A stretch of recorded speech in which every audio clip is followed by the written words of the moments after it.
Joining me now is Democratic Congressman Adam Schiff of California. He's now a candidate for the U.S. Senate. So, Congressman, I know it sounds dramatic to read that, but it is important for people to hear, I think, and to understand what is going on in his mind. And there was a lot of strange things in that post, including donors. I'm not sure who he's targeting. We'll leave that aside. But he goes directly after election officials, people who administer our elections. As you well know and have talked about, there's problems recruiting. People are dropping out from doing that. We need that for our elections to take place. How can this, there's no consequences for Trump. So how can this be, how do we combat this? Well, I think he's doing a couple things. First of all, starts out that quote with the big lie. I'm going to lie again about the last election, so here I go. And then the second thing he says is, I'm going to lie about the upcoming election. And if I somehow succeed, I'm going to go after everyone who was trying to do the right thing, trying to conduct a free and fair election.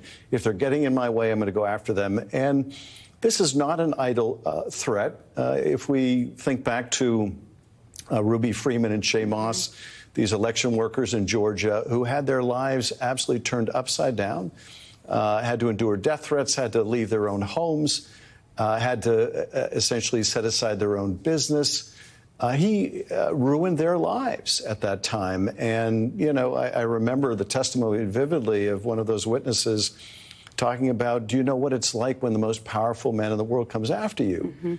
And so he's trying to intimidate these local elections officials. We know that he and Steve Bannon and all the rest of those enablers are trying to seed those local election boards with, you know, sort of the MAGA election deniers to begin with.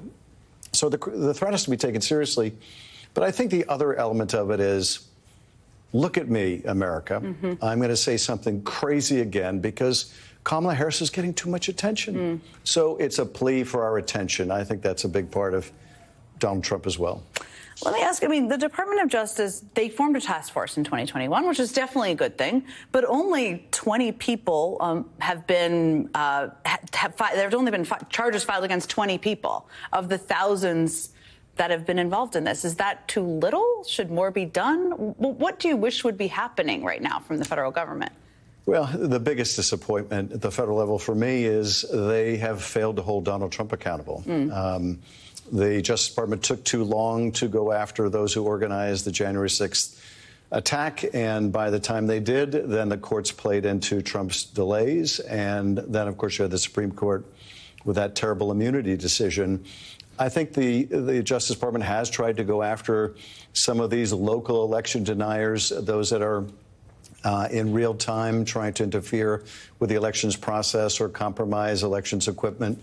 I think they've been diligent about that. But the final disappointment was, of course, the delay in sentencing in New York. We could at least point to one state that got it right and didn't delay. But now even that has been denied. Essentially, justice has been delayed and denied before the election. I think it's a serious indictment of our system that it gave Donald Trump such a different standard than it would give any other ordinary defendant. He should have gotten the same treatment as anyone else, but he got preferential treatment from the highest court in the land. And in Florida, with Judge Cannon, preferential treatment from the lowest federal court in the land.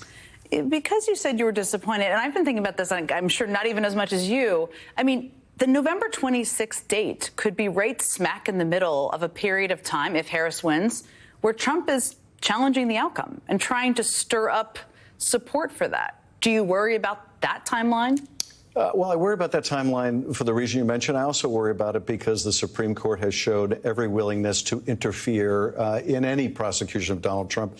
I think when the Supreme Court in that immunity decision said that what a president says and does in his official responsibility can't be used as evidence against him, even in a trial about purely personal conduct, I think that was the Supreme Court's way of reaching into that New York case and trying to mess with it. So I worry about it from that perspective, that he may successfully appeal and once again delay or deny justice.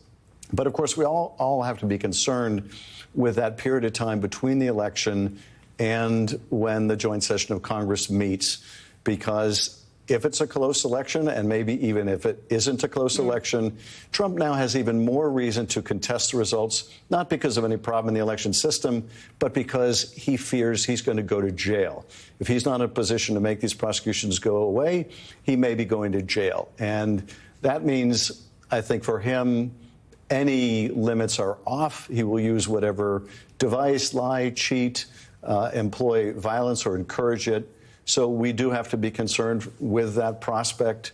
The best thing that we can all do, because there's no clear legal remedy with this reactionary partisan Supreme Court, is make sure the election result is not close, that we turn every eligible voter out, and that Kamala Harris has a commanding win.